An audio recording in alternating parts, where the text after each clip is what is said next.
You may be thinking, look, I don't really want to be a consecrated, committed, holy, self-denying, cross-bearing Christian. I'm content to be a just barely squeezing into heaven by the skin of my teeth Christian. Well, I don't want to leave you with a false impression. Listen to Jesus' words in Luke 14. Whoever does not bear his cross and come after me cannot be my disciple. As John MacArthur put it, this statement and others like it cannot be made to accommodate the kind of casual approach to conversion that is in vogue in our generation. Jesus does not ask people to add him to the milieu of their lives. He wants disciples to forsake everything. This calls for self-denial to the point of willingly dying for his sake. The great 19th century Baptist preacher C.H. Spurgeon put it this way: doth that man love his Lord who would be willing to see Jesus wearing a crown of thorns, while for himself he craves a chaplet of laurel? Shall Jesus ascend to his throne by the cross, and do we expect to be carried there on the shoulders of applauding crowds? Be not so vain in your imagination. Count you the cost. And if you are not willing to bear Christ's cross, go away to your farm and to your merchandise and make the most of them. Only let me whisper in your ear, what shall it profit a man if he shall gain the whole world and lose his own soul? Let me exhort you to take up your cross and follow Jesus. Let me exhort you to take up your cross and follow Jesus. Take up your cross at work when you're asked to compromise your principles. The self-life says, look, if I don't go along with my boss on this and fudge a little on the truth, I could lose my job.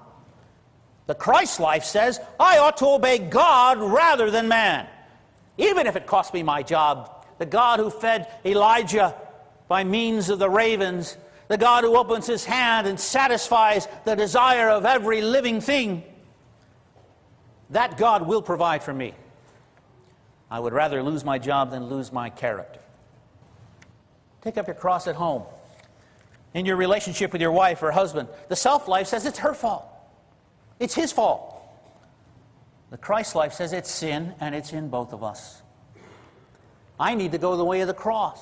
Crucify myself, deny myself, ask forgiveness for my sin, for my part in the problem. Jesus calls you to take up your cross at home. Take up your cross in your relaxation. The self-life says, I enjoy it, that's all that matters. The Christ life says, is this glorifying to the Lord? Does it strengthen you or weaken you? What will be the long-term effect? Take up your cross in your thought life. Take up your cross in your church life. The self-life says, what's in it for me? The Christ life says, what can I do to serve? Take up your cross in your neighborhood. The self-life says, keep to yourself. Your home is your castle. Keep the drawbridge up. The Christ life says, love them as I have loved you.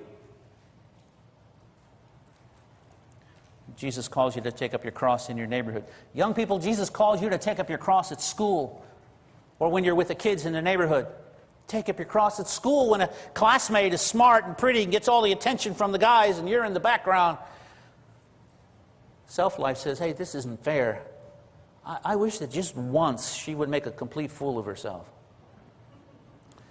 Christ life says, love does not envy. Love does not behave rudely. Love does not seek its own.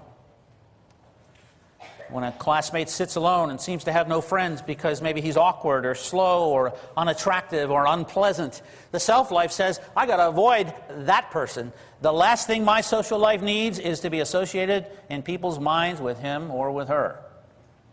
The Christ life says, be a friend to the friendless. Love as I have loved you. I've said before that I think if we lose the spiritual battle for the hearts and minds of this generation, it won't be because of pornographers and abortionists and biased news organizations and immoral television producers.